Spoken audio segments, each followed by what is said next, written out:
ከሷ ጋራ ተቀምጣችሁ ለአንድ ሰዓት ራት በልታችሁ ፎቶ ተነስታችሁ ለመውጣት 10,000 ብር በላይ ክፈሉ ሲባሉ የኢትዮጵያ ሕዝብ ወንድ ሴት ሳይቀር ተሰልፎ ከሷ ጋራ ለአንድ ሰዓት ብቻ ለመቀመጥ ከ10,000 ብር በላይ እየከፈለላት በኢትዮጵያ የፊልም ኢንዱስትሪ ውስጥ እሷ የሌለችበት ፊልም ተወዳጅነት አያገኝም እስኪባል ድረስ ተወዳጅነትን ያገኘች ከመጀመሪያ ክፍያዋ ከ10,000 ብር ተነስታ በሚሊዮን የሚቆጠሩ ብሮችን በፊልም እና በማስታወቂያ መስራት የቻለች ለሷ ቤት ከገዛች በኋላ በጥቂት ጊዜያቶች ውስጥ ካጠገቧ በሚሊዮን ብሮች አውጥታ ለእናቷ ቤት የገዛች ብቸኛዋ የእናቷ ልጅ ሚሊዮነርና በጣም ተወዳጇ ሰላም ተስፋዬ ዛሬ ስለ ሰላም ተስፋዬ ሙሉ የህይወት ጉዟን የህይወት ውጣ ወረዷንና የተወለደች የታደገች እንዴት ስለዚህ ደረሰች ሚሊዮን አስቃኛችኋለሁ።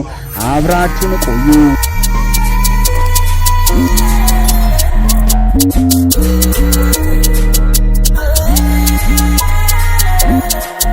የኢትዮጵያ የፊልም ኢንዱስትሪዋ ንግስት ሰላም ተስፋዬ ወይም በሶሻል ሚዲያ ዩዘር ኔሟ ሰላም ሮማን ተስፋዬ። ዛሬ ስለ ሰላም ሮማን ተስፋዬ ሳወራ በጣም ደስ እያለኝ ነው።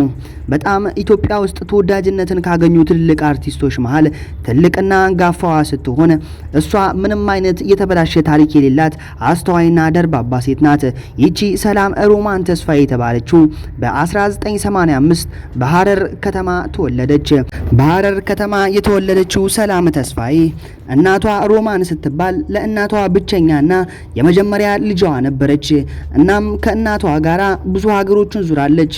ምክንያቱም ደግሞ እናቷ ሮማን የመንግስት ሰራተኛ ስለነበረች በተለያዩ ሀገራቶች ላይ ትዞርና ትሰራ ስለነበረ ሰላም ተስፋዬም ከሷ ጋር አብራ የመዞር እድሉ ገጥሟት ብዙ ሀገሮች ላይ ሄዳለች።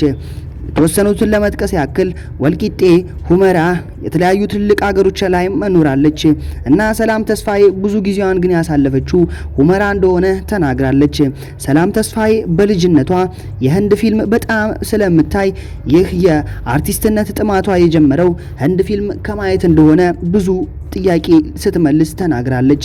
እናም ህንድ ፊልሞችን በማየት ነሻሩክ ካን፣ ነቃጀልን፣ ነሰላም ተስፋዬ፣ ነፕሪያካ ቾፕራን በማየት ያደገችው ሰላም ተስፋዬ በመቀጠልም ያ የምትወደውም ትወና ወደ ራሷ አምጥታ ትወናውን ራሷ ለመስራት ትፈልጋለች።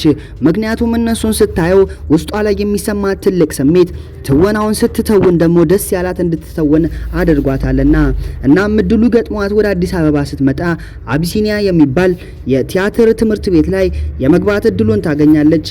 እናም እሷ ይህ የትወና ፍቅር ስላላት እዛ ዝም ብላ እየተማረች ደስተኛ ሆና ባለችበት ሁኔታ ላይ ለአንድ ፊልም ካስት ትደረጋለች።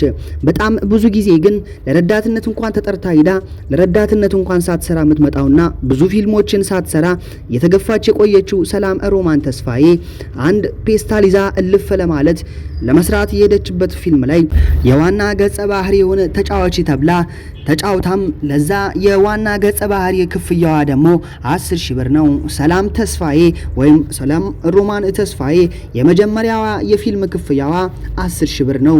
እናም ይህ ለሷ ትልቅ የነበረው ሰላም ሮማን ተስፋዬ በመቀጠልም ብዙ ፊልሞች ላይ መጠራት ትጀምራለች። ምክንያቱም ደግሞ ሰላም የተወነችበት ፊልም ወድቆ አይወድቅምና ትወናዋም በጣም ፐርፌክት የሚባልና ውበቷም አክቷም በጣም ማራኪና ገዢ ስለነበረች ብዙ ፊልሞች ላይ መጠራት ትጀምራለች። ሰላም እንደተናገረችው ከሆነ እኔ 20 ፊልም እስከምሰራ ድረስ ምንም አላቅም ነበረ። እኔ የማውቀው ፊልም መስራት መውደዴን ነው። እናም ብዙም ልታይ አልልም፣ ነገሮችንም ለመወደድ ብዬም አድርጌ አላቅም። እኔ በቃ ፊልም መስራት ስለምወድ ፊልሙን እሰራለሁ። ራሴንም የሆነ ሰዓት ላይ ሳስተውለው ወደ 20 ምናምን ፊልሞችን ሰርቼ ነው ትላለች ሰላም ሮማን ተስፋዬ። እና በመቀጠልም ሰላም ሮማን ተስፋዬ ብዙ ፊልሞችን ከሰራሽ በኋላ በአንድ ጥሩ ቀን አንድ ሰው ትተዋወቃለች። እሱም የሙዚቃ አቀናባሪ የሆነው አማኑኤል ነው። አማኑኤል በጣም መልከኛና በኢትዮጵያ የሙዚቃ ኢንዱስትሪ ላይ ብዙ አሻራዎችን ያሳረፈ ሰው ነበረ። እናም ትተዋወቀዋለች። አብረውም ጊዜ ማሳለፍ ይጀምራሉ። የሆነ ሰዓት ላይም በቪዲዮ ሰርጋቸው ሲደገስ ለዓለም ይፋ ይደረጋል እና ሰላም ሮማን ተስፋዬ ከብዙ እውቅናና ከብዙ ውጣ ውረድ በኋላ ይህ አማኑኤል የተባለውን ሰው አግብታ ትዳር መስርታ ህይወቷን መቀጠል ትጀምራለች። በመቀጠልም ትዳሯን እየቀጠለች ያለ የሆነ ጊዜ ላይ መልከ መልካምና ቆንጆ የልጅ መውለዷን በኢንስታግራም ገጿ ላይ ታሰፍራለች። አምነን ይባላል። አምነን የሚባል ወንድ ልጅ ከወለደች በኋላ ሰላም ሮማን ተስፋዬ ነገሮች እንዳሰበችው አልሆኑላትም። እናም ይህ አማኑኤል ከሚባል የኢትዮጵያ የሙዚቃ ኢንዱስትሪ ላይ ቀናባሪ የነበረው አማኑኤል ጋራ የትዳር ሁኔታዋ የተንገጫገጨ ሲያስቸግራት ትፋታለች። ነገር ግን ሰላም ሮማን ተስፋዬ ትዳሯን ከፈታች በኋላ ምንም አይነት ነገር ህይወቷ ላይ እንዳልተፈጠረ ህይወቷን ትቀጥላለች። እናም ለምን ይህ ትዳር እንደፈረሰ ብዙም ግልጽ የሆነ ነገር ባይኖርም እንደ መላምቶቹ ግን የማስተዳደር ነገሩ እሷ ላይ እንደወደቀና ነገሮች እንደከበዷት አይነት ነገርም ይወራሉ። ይህ እርግጥ ያለ ማስረጃ ሳይሆን መላምት ነው። እና ሰላም ተስፋዬና አማኑኤል ከተለያዩ በኋላ ሰላም ሮማን ተስፋዬ አምነን የተባለውን ወንድ ልጇን የማሳደግ እጣ ፈንታ እሷ ላይ ይወድቃል። እናም ይህ አምነን የተባለውን ልጅ ይዛ የራሷን ህይወት መግፋት ትጀምራለች። ከዛም በኋላ ትልልቅ ማስታወቂያዎች ወደ እሷ ይመጣሉ። ወልዳ ውበቷም ሰውነቷም ምንም አይነት ነገር ከላዩ ላይ ስላልተቀነሰ ያው ሳቢነቷ ያው ትወና ብቃቷ ምንም ስላልቀነሰ ተመልሳ ወደ ስራዋ ገብታ በሚሊየን የሚቆጠሩ ብሮችን ከእንደገና መስራት ትጀምራለች እና የቀስተ ደመና ፍራሽ ማስታወቂያ ሞዴል ትሆናለች። የተለያዩ የቻይና የስልክ ካምፓኒዎች ላይ ማስታወቂያዎችን በመስራት በሚሊየን ብሮችን መሰብሰብ ትጀምራለች። እናም ቀስ ቀስ ያለች ቤት ለሷም ለእናቷም ስለሌላቸው በመጀመሪያ ለራሷ ቤት ትገዛለች። እስከ 8 ሚሊዮን ብር የሚያወጣ አፓርትመንት መሀል አዲስ አበባ ላይ ለራሷ ትገዛለች። በመቀጠልም ደግሞ ትንሽ ወራቶች በኋላ ለእናቷ እዛው አጠገቧ ላይ እስከ 8 ሚሊዮን ብር የሚያወጣ ቅንጡ አፓርትመንት ለእናቷ ለብቻ ትገዛለች።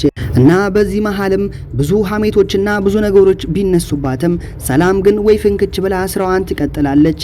በዚህ ጊዜ ላይ ብዙ ሴቶች ከትዳር ፍቺ በኋላ ብዙም ሲንቀሳቀሱ አናይም፣ ወድቀውም ይቀራሉ። ግን ሰላም ሮማን ተስፋዬ ጋር ይህ አይሰራም። ጭራሽ ከትዳር ፍቺ በኋላ ህይወቷ በሚገርም ሁኔታ መቀጠል ይጀምራል። ቤት ለሷም ለናቷም ገዛች። ልጇንም በቅንጡ ሁኔታ ማሳደግ ትጀምራለች። ቅንጡ መኪናዎችንም መግዛት፣ አዳዲስ ፊልሞችን መስራት፣ ትልልቅ ማስታወቂያዎች ላይ መሳተፍ ትጀምራለች። እና ሰላም ሮማን ተስፋዬ በነሼፍ ዮሐንስ ብትታማም በመቀጠልም ከሱ ጋር ሆና ነው ከሱ ጋር ቺትም አድርጋ ነው ተብሎ ብዙ ቢወራባትም ሰላም ሮማን ተስፋዬ ግን ምንም ንቅንቅ ሳትል አሁንም ህይወቷን ቀጥላለች። እናም አሁን ላይ ሰላም ሮማን ተስፋዬ የፊልም ኢንዱስትሪው ላይ ታላቅ ተከፋይ ከሚባሉ ሴት እንስት አርቲስቶቻችን መሃል ግንባር ቀደሟ ናት።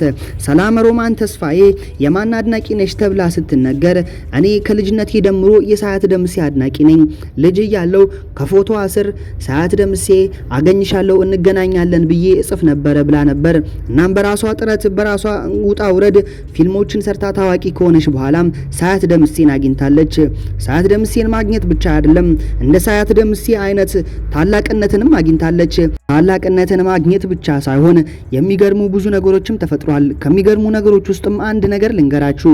የሆነ ወቅት ላይ ሶሻል ሚዲያና የቴሌቪዥን ጣቢያዎች ላይ አንድ ማስታወቂያ መነገር ይጀምራል። ይህም ማስታወቂያ በኢትዮጵያ የፊልም ኢንዱስትሪ ውስጥ ብዙ አይነት ታላላቅ አርቲስቶች ታይተዋል። ግን እንደዚህ ዋጋው ከፍ ያለ አርቲስት ግን ታይቶ አይታወቅም የሚያስብል ነበር። ማስታወቂያውም እንዲህ ነበረ። አንድ ሰላም ሮማን ተስፋዬ የምትባል ወይም ደግሞ በትክክለኛ ስሟ ሰላም ተስፋዬ የምትባል አርቲስት ጋራ ለአንድ ሰዓት ቁጭ ብሎ ራት በልቶ ፎቶ ተነስቶ ለመውጣት ከ10,000 ብር በላይ የሚጠይቅ ሴርሞኒ ነበረ። እናም በዚህ ሰዓት ሶሻል ሚዲያ ላይ ብዙ ሰዎች ይንጫጩ ጀመረ።